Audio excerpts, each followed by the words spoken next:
आज मैं बनाने जा रही हूँ चूरमा। तो जय श्री श्याम, राधे राधे। कैसे हैं आप सभी लोग? उम्मीद करती हूँ बढ़िया होंगे और मैं भी बहुत अच्छी हूँ। तो आज क्या स्पेशल है, तो मैं ये चूरमा बनाने जा रही हूँ तो आपको मैं बताती हूँ। देखिए, मैंने चूरमा की सारी चीज़ें अपनी तैयार कर ली हैं और ये देखो, ये एक गरी है और इसमें मखाने और बादाम जो मैंने छोटे छोटे उसमें ग्राइंडर से पीस लिए थे। और इसमें ये क्या बोलते हैं इसको, काला छोटा छोटा, इसको क्या बोलते हैं? चिरौंजी, शायद चिरौंजी बोलते हैं। ये चिरौंजी है। तो ये चिरौंजी है और ये चीनी थी, मेरे पास बूरा नहीं था और फिर मैंने इसी चीनी को मिक्सी में पीस कर बूरा बना लिया। तो ये मेरा आधा सामान तैयार है और बाद बाकी ये देखो चूरमा बनाते कैसे हैं। तो ये रहा चूरमा। मुझे भी नहीं पता, मैंने भी सीखा है क्योंकि ये राजस्थान में बनता है सबसे ज़्यादा चूरमा, तो राजस्थान में ही बनता है और हम यूपी से हैं तो इतना हमें नहीं पता है। बाकी मैंने ये चीज़ें वीडियो पे सीखी हैं तब बनाना शुरू किया है।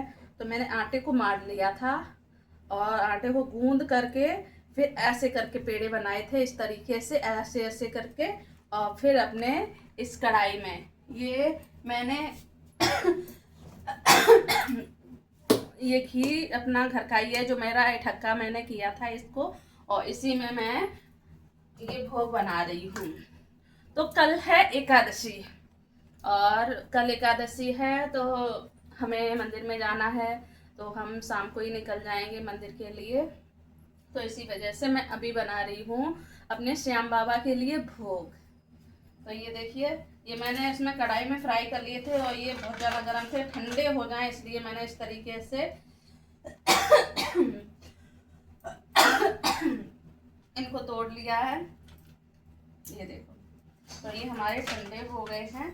और इन्हीं सब के साथ में सबसे अहम चीज़ ये है तुलसी पत्ता।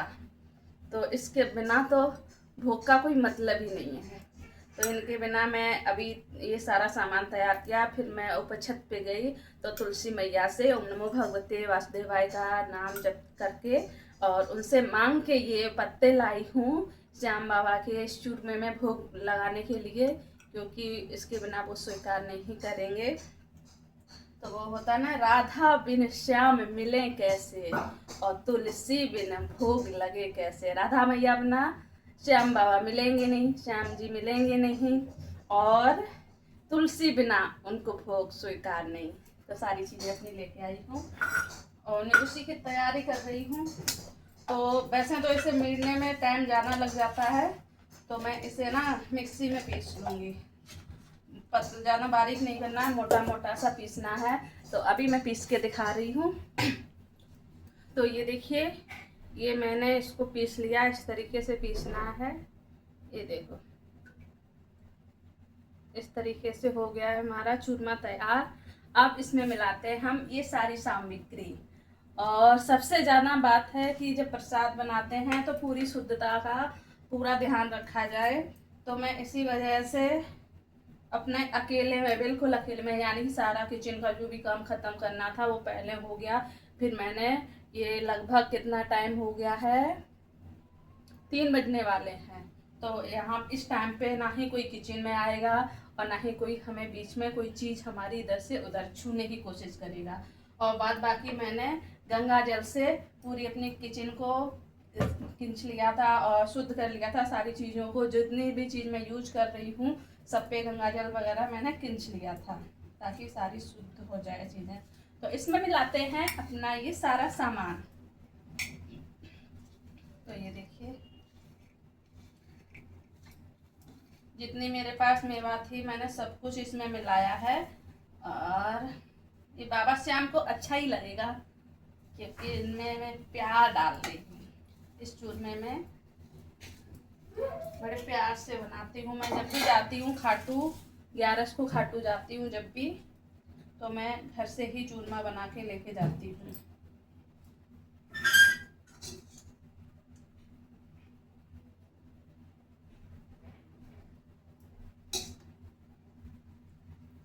इसमें थोड़ा घी भी डाल ले रही हूँ। वैसे घी में मैंने सेके थे पर फिर भी इसे मैं घी में ही मिलाऊंगी।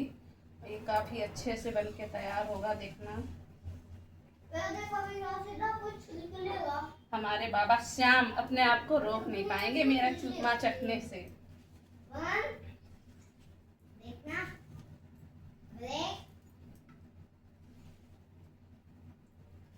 मैंने प्लेट शायद ज़्यादा छोटी ले ली है और मेरा सामान थोड़ा ज़्यादा सा महसूस हो रहा है मुझे।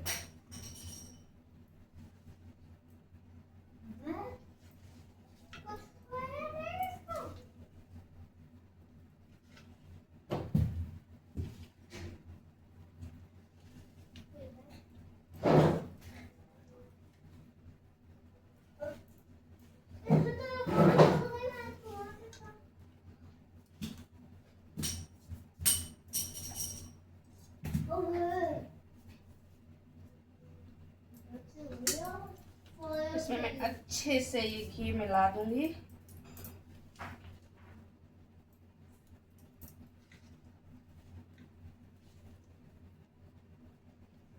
जब मैं पहली बार श्याम बाबा के दरबार पे गई थी तो मैं किसी और के जरिए गई थी, कोई और मुझे लेके गया था, तो मुझे नहीं पता था कि श्याम बाबा कौन है, मतलब कुछ भी उनके बारे में मुझे नहीं पता था। बस जहाँ पे मैं गई थी वो बोल रहे थे राजस्थान में ही उनका घर, मतलब वो राजस्थान के ही रहने वाले हैं, तो वो बोल रहे थे श्याम के चल रहे हैं हम, तो मैं नहीं समझ पा रही थी कि कहाँ क्या। पर मैं पहली बार जब गई थी तब मैंने उनको देखा तो मुझे लगा ये कोई मुच्छों वाले बाबा हैं, चारों तरफ उनकी तस्वीर लगी हुई है, तो ऐसे ही मैंने बोला कि ये शायद कोई मुच्छों वाले बाबा हैं। तो जब मैं वहाँ से आने के बाद 2 साल बाद, मुझे 2 साल हो गए, मेरे अंदर से उनके लिए कोई फीलिंग नहीं आई, मतलब कोई भी भक्ति नहीं जगी। तो 2 साल के बाद मुझे उनकी याद आई। कहते हैं जब ठोकर लगती है तभी याद आती है। तो उनके बारे में जब खूब अच्छे से पता चला, मैंने जानकारी निकाली, कोशिश की, तो उनके लिए मेरे मन में भाव जाग गए, प्रेम जाग गया। इस वजह से ये मेरी 10वीं 11 है जो मैं जा रही हूँ, ये 10वीं 11 है और मेरी 11 अगले बार को हो जाएंगी। बाकी मैं बीच में जाती रहती हूँ, जब भी मुझे बाबा की याद आती है जाती रहती हूँ। पहले भी मैं जाती रहती थी पर मैं 11 से डरती थी, भीड़ से डरती थी। तो ये देखिए हमारा ये चूरमा बनके हो गया है तैयार। आप बताइए कैसा लगा आपको।